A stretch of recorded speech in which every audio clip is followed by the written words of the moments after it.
The Senate chamber was still. You could hear the shuffle of papers and the faint hum of cameras setting up. All eyes turned toward Senator Josh Hawley, who sat with that familiar smirk stretched across his face. He looked confident, almost too confident, as if the moment belonged to him. On the other side sat Representative Jasmine Crockett. She quietly adjusted her chair and flipped open a folder, her expression calm but focused. Most in the room saw it as just another hearing, but they were wrong. In less than a minute, everything was about to shift. Hawley leaned back, his body language full of control. Crockett did not rush. She let the silence hang. She looked down at her notes, then back up, her eyes steady. That is when the air in the chamber seemed to tighten. It was the kind of silence that comes before a storm. What no one knew at that moment was that within just 30 seconds, Hawley's reputation would begin to unravel in front of the entire nation. His own words, recorded and preserved, were about to be turned against him in a way he could not escape. This was not a random clash. This was a showdown between two very different political figures. One who built his image on fiery speeches and bold claims.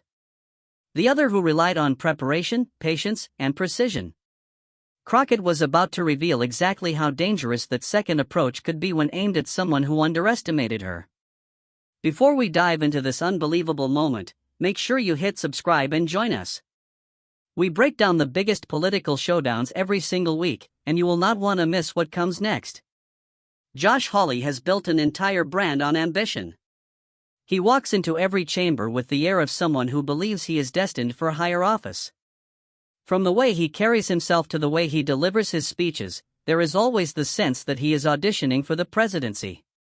He has mastered the art of sounding righteous, presenting himself as the man who will fight for truth and values, even when his actions tell another story.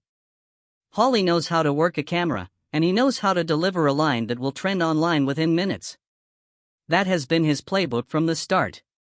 A big part of Hawley's message has always been integrity. He has made it a habit to lecture others about honesty, accountability, and the importance of sticking to one's word. He frames himself as a defender of the American people against hypocrisy, corruption, and what he calls double standards. For years, this has been his shield and his sword. When he speaks, it is not just about policy. It is about painting a picture of himself as the one who stands tall while others fail the test of character. On the other side is Jasmine Crockett. She may not walk into hearings with the same showmanship, but she brings something far more dangerous to someone like Hawley. She is sharp, she is meticulous, and she does her homework. People sometimes underestimate her because she is newer on the national stage, but those who have watched her closely know how she works. She is not loud for the sake of being loud. She studies, she listens, and when she speaks, she strikes directly at the weak spot. That is what made this hearing so much more than routine. On the surface, it looked like just another clash of personalities, another debate that would fade into the endless political noise. But that is not what this was. This was a test of Hawley's carefully crafted image, his trademark posture of moral authority. If Crockett could expose cracks in that armor, it would not just be a bad moment for him. It would be a turning point. Careers in politics are often defined by a few unforgettable exchanges, and this hearing carried the weight of one of those moments. The Senate hearing room was packed, the kind of atmosphere that buzzes even before the first word is spoken. Rows of reporters sat ready with cameras aimed, microphones stretched forward, and fingers hovering over keyboards. Everyone was waiting for sound bites, the kind that could dominate the evening news or spread across social media within minutes. These hearings are not just about policy. They are theater, and everyone in the room knew it. When Josh Hawley walked in, he carried himself like the lead actor about to deliver the show. His stride was steady, his back straight, his expression calm but charged with confidence. He shook a few hands, offered polite nods, and then settled into his seat. Everything about him signaled control. He looked like a man who believed the stage belonged to him. Across the table sat Jasmine Crockett. She was not trying to steal attention. She was not adjusting her tie or scanning the cameras. Instead, she was quiet, her head slightly bowed as she arranged her papers and highlighted a few notes. She looked like someone who had come prepared, not to perform, but to strike when the time was right. Her focus was steady, almost unshakable. At first glance, the energy seemed unbalanced. Hawley commanded the room with his presence while Crockett blended into the background. But those who paid close attention could see the subtle contrast. Hawley was playing for the cameras, while Crockett was preparing for something else entirely. The reporters whispered, the cameras zoomed in, and the audience adjusted in their seats. It felt like another routine day on Capitol Hill. Yet under the polished surface, there was a quiet current of tension. Something was building, though no one could quite put their finger on it. The room had no idea it was about to witness a political earthquake, one that would leave Josh Hawley visibly rattled and Jasmine Crockett firmly in control. Josh Hawley leaned forward in his chair, cleared his throat, and began to speak. His voice carried across the room with practiced authority, the kind of tone that sounded less like a senator asking questions and more like a preacher delivering a sermon. From the very first sentence, it was clear he was not speaking to the witnesses in front of him. He was speaking past them, to the cameras, to the headlines, and to the voters he hoped were watching. He launched into his favorite theme, corruption in Washington. His words dripped with disdain as he painted a picture of a system poisoned by dishonesty and greed. He spoke of integrity, of duty, of the sacred responsibility of public office. The room nodded along, the audience of journalists scribbling quotes as if he were carving wisdom into stone. Hawley had done this before, and he knew exactly how to strike a chord with people who craved outrage. His delivery carried that holier-than-thou edge. Each phrase was polished, each pause calculated. He leaned back after sharp accusations, letting them hang in the air just long enough for the cameras to catch the weight of his disapproval. He was not just accusing nameless officials of corruption. He was positioning himself as the one honest man in a room full of liars. The irony was invisible to him, but it was thick enough to cut with a knife. At one point he lifted his chin slightly, as if daring anyone to challenge him, and declared his own unwavering record. He said he had never bent to special interests, never bowed to the pressures of the establishment, never compromised his principles. His words poured out with such conviction that even those who disagreed with him could not deny the strength of his delivery. Some in the audience nodded, others murmured in approval, and the cameras stayed locked on his face. It was the kind of performance designed to be clipped into soundbites, replayed on evening news shows, and spread across social media with captions like "Hawley takes a stand." He looked untouchable in that moment, confident and unshaken. What he did not know was that Jasmine Crockett had been sitting in silence, building her moment, waiting to use his very words as the rope that would tighten around his own argument. Jasmine Crockett waited until Hawley finished his grandstanding. The room was still buzzing from his performance, but she did not rush. She adjusted her papers, leaned slightly forward, and began with a calm, measured voice. Her first question was polite, almost routine, the kind of inquiry that would not normally draw attention. Hawley smirked, relaxed in his chair, and gave a confident answer. He seemed almost amused, as if he believed this part of the exchange would be quick and easy. To him, Crockett was not a threat. She was simply another Democrat with a question to ask, and he was ready to swat it away without breaking his stride. But Crockett did not press too hard. She asked another small question, this one still wrapped in courtesy. Again, Hawley answered smoothly, leaning into his own confidence. His smile lingered, his tone just a bit smug, because he believed he was fully in control. Then she asked another, and another. Each one was slightly more pointed, slightly more precise, yet still delivered with calmness. It was not a confrontation, at least not yet. It was a rhythm, a slow build, the kind of questioning that did not seem dangerous until it suddenly was. She leaned on his favorite subject, his principles. "Would you say your words always align with your principles, Senator?" she asked, her tone even and respectful. The room fell a little quieter, sensing a shift. Hawley straightened, his voice stronger this time, and declared without hesitation, "Always." That single word, spoken with such certainty, was exactly what she wanted.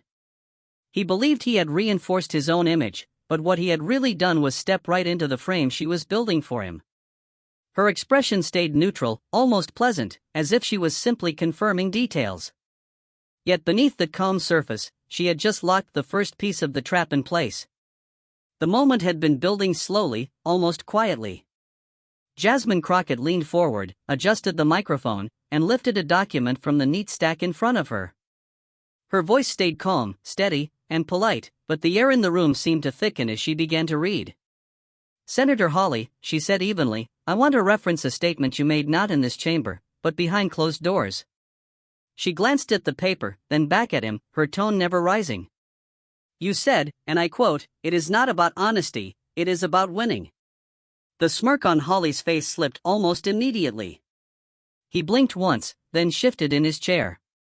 The confidence that had carried him through his grandstanding opening statements seemed to stall.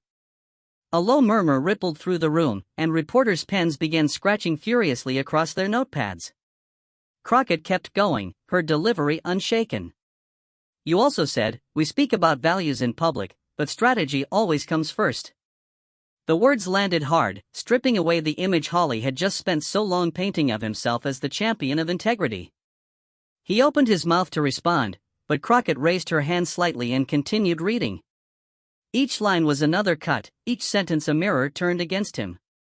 His face began to flush red, the color rising from his neck to his cheeks. The cameras zoomed in, catching every flicker of discomfort. The same reporters who had nodded along during his earlier speech were now locked in, recording every second of his unraveling. Finally, he burst out, "That is out of context." His voice cracked with a sharpness that betrayed his nerves. He tried to lean forward, as if force alone could silence what was being read aloud. But Crockett did not raise her voice. She did not even break her rhythm.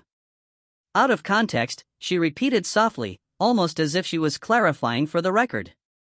Then she lowered the paper just enough for her eyes to meet his directly. "These are your words, Senator." The silence that followed was heavy. It was not empty silence, but the kind that carries weight, the kind that makes people shift in their seats because they know they are witnessing something irreversible. Hawley's earlier confidence was gone. His eyes darted across the room, searching for an escape, but there was none. Reporters leaned in closer. Cameras clicked. Some in the gallery even gasped, as though they had seen a mask slip in real time. Crockett, meanwhile, did not smile or gloat. She simply returned her gaze to the transcript and waited for him to respond. For once, Senator Josh Hawley had no speech ready. His performance had been cracked open by his own words, and all he could do was sit there, his face burning red, as the record of his own contradictions echoed through the chamber. The unraveling was no longer subtle. Senator Hawley, once steady and loud, now stumbled through half-finished sentences. His voice cracked under the weight of his own words, and beads of sweat began to collect on his forehead. The bravado that had carried him into the chamber was slipping away in front of everyone. Behind him, staffers shifted uneasily. They whispered to each other, flipping through binders, scanning phones, as if some piece of rescue material might suddenly appear. Their nervous glances told the story just as clearly as his faltering speech. They knew he was sinking fast, and there was nothing they could do to pull him back up. Crockett did not raise her voice. She did not need to. Each question she asked was short, pointed, and exact. "Senator, are these your words?" she asked as she tapped the transcript in front of her. He nodded weakly, then tried to explain, but the words tangled. "Yes, but what I meant was," his voice trailed off before he could even finish the sentence. Another question followed, this time paired with undeniable evidence. She laid out the contradiction so clearly that no one in the room could miss it. His public speech about honesty sat side by side with his private admission that winning came first. The silence that followed was suffocating. Hawley tried again, forcing a cough, tugging at his collar, but the more he fought to steady himself, the more obvious his collapse became. His eyes darted to his staffers, then to the reporters in the gallery, and finally back to Crockett, who sat calm and unwavering. The chamber seemed frozen in place. The audience, the media, even fellow senators sat in silence, watching one of the loudest voices on the floor unravel in real time. Hawley's confidence had crumbled, and his humiliation was complete. The air in the chamber was heavy, almost electric. Senators who just minutes before leaned back with casual confidence were now sitting forward in their chairs. Some looked shocked, their faces frozen in disbelief. Others tried to hide small smirks, as if they had just witnessed the one thing no one thought would ever happen. It felt like the room itself was leaning toward the center of the action, pulled in by the weight of what had just unfolded. Crockett sat steady, hands folded, her expression calm and professional. There was no gloating, no raised voice, no triumphant gesture. She did not need any of that. The evidence and her measured delivery had already landed with devastating force. Her silence after the last question was louder than any closing remark could have been. It was the silence of someone who knew the knockout punch had landed and that nothing more was required. Hawley, on the other hand, looked smaller than he had when he walked into the room. His shoulders sagged, his gaze fixed on the table in front of him. Every attempt to meet eyes with colleagues or reporters was cut short by the weight of embarrassment. It was the body language of a man who had built his reputation on being untouchable, now suddenly stripped bare in front of an audience that would not forget. The comparison to a boxing match was hard to avoid. Crockett had not come out swinging wildly. She had been patient, precise, and controlled, hitting with sharp jabs that wore him down until the final blow landed clean. And when it did, there was no getting back up. The moment did not just belong to Crockett. It belonged to the room, to the people watching, and to the story that would echo far beyond those walls.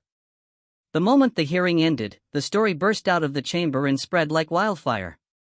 Within minutes, news outlets had their headlines ready. Screens across the country lit up with bold words calling out Hawley's hypocrisy. Some framed it as a political takedown. Others focused on the sheer drama of Crockett calmly dismantling him with his own words.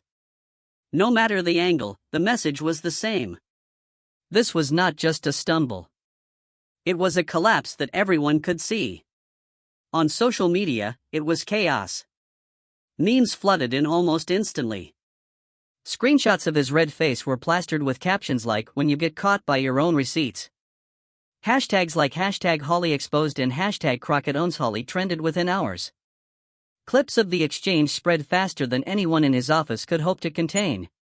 What had happened inside the room was now being replayed on millions of phones, laptops, and televisions, each replay adding to the humiliation. Late-night comedians wasted no time either. Monologues turned Hawley into the punchline of the night. They mocked his stammering and the way his confidence seemed to evaporate. Jokes compared him to a student getting called out for cheating by the teacher who already had the proof. Laughter echoed far beyond the chamber, shaping public memory in a way that even serious reporting could not match. Behind the scenes, the damage spread to the people who once stood beside him. Donors grew nervous. Allies who once praised his fiery style began to distance themselves. The whispers grew into questions. Was this the moment his momentum broke? Could he recover from being exposed in such a public, unforgettable way? The story was no longer just about what happened in that hearing. It was about what it meant for his future. Jasmine Crockett walked out of that chamber with more than just a win. She walked out with new respect that spread across the country. People who had never heard her name before were now calling her a fighter, a truth-teller, and a symbol of accountability. For many, she represented the voice that cuts through the noise, the one willing to put facts before performance. Her calm but sharp delivery showed that you do not need to shout to make the strongest impact. Josh Hawley, on the other hand, left in the opposite direction. The moment chipped away at the brand he had worked so hard to build.